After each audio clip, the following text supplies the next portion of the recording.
Glória a Deus. Finalmente chegamos à 10ª praga, que é a morte dos primogênitos. Eu vou ler aqui Êxodo capítulo 11, versículo 1. Diz assim: O Senhor disse a Moisés: Ainda há uma praga trarei sobre Faraó e sobre o Egito. Depois vos deixarei sair daqui.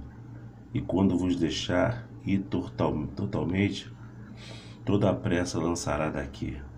O versículo 4 diz assim: Disse mais Moisés: Assim diz o Senhor, tenho dito, à meia-noite passarei pela terra do Egito. Uma coisa muito interessante, irmão. Olha o versículo de número 10. Então, e Moisés e Arão fizeram todas as maravilhas diante de Faraó, mas o Senhor endureceu o coração de Faraó. Olha o capítulo 12, o versículo de número 1. 12. Diz assim, ó: Eu passarei pela terra do Egito esta noite, e ferirei todo o primogênito da terra do Egito, desde o homem até os animais, sobre todos os deuses do Egito exercerei juízo. Versículo 29. E aconteceu à meia-noite, o Senhor feriu todos os primogênitos da terra do Egito, desde o primogênito do faraó que se assenta no seu trono, até o primogênito do cativo que está no cárcere de todos os primogênitos dos animais. E Faraó levantou-se à noite todos os seus servos dos egípcios, e havia grande clamor no Egito, porque não havia uma casa que houvesse um morto. A teimosia de Faraó, por causa da teimosia de Faraó em querer medir força com Deus, eles pagaram um preço muito alto. E a 10ª praga em hebraico é essa que está aí, que é Makat Berut. Makat Berut significa morte dos primogênitos. Essa palavra, Makat Berut, morte dos primogênitos. Por quê? Porque eles atribuíam que os primogênitos eram filho de Ra e Ísis, que era imortal. É como se o faraó fosse uma dinastia, ia passando de pai para filho. E a crença era muito forte, que eles acreditavam que não tinha como o primogênito do faraó morrer. Ele era o herdeiro do trono. Ele é da linhagem, o sucessor do trono. E era tido como rei, como Deus, Ra na terra. Estava sendo doutrinado, educado,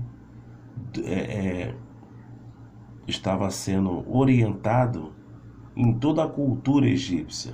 Imagine perder um filho dessa maneira, por causa da teimosia, por causa da arrogância. Irmão, a arrogância, a prepotência, ela nos deixa completamente desnudos, porque a pessoa, quando é rebelde, está cheia de razão e não ouve ninguém.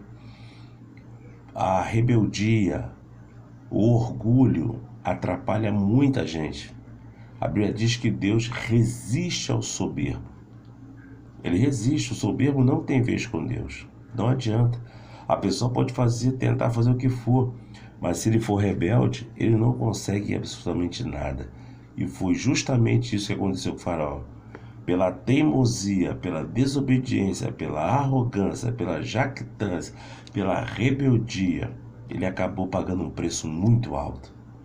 Irmãos, que possamos refletir sobre isso. Aonde nós estamos errando? Aonde nós estamos pecando? Aonde nós estamos endurecendo o coração para não ouvir a voz de Deus? Para não ser sensível a essa voz poderosa, santa, que transcende, que entra do nosso esporo, no nosso íntimo e transforma a nossa vida. E essa é uma palavra de reflexão. O que está acontecendo? Por que o endurecimento do coração? Por quê? Isso é muito sério. Eu conheço pessoas que endurecem o coração, que não aceitam uma conversa, uma orientação, e acaba, como dizia minha falecida mãe, dando com os burros na água. Isso é muito interessante. Que essa palavra seja de reflexão para nós. Que nós possamos deixar que o nosso coração venha ser um coração que seja mole para ouvir a voz de Deus. Amém? Que Deus abençoe a nossa vida. Obrigado. Aqui está encerrado sobre as 10 pragas que eu falei que ia trazer, falando em hebraico sobre as 10 pragas e seu significado. Amém? E o povo saiu bem do Egito e peregrinou pelo deserto até chegar nas portas da terra prometida, e o povo entrou com Josué. Amém? Deus abençoe. Voltarei aqui com outro vídeo, querendo Deus, em nome de Jesus. Amém. Glória a Deus.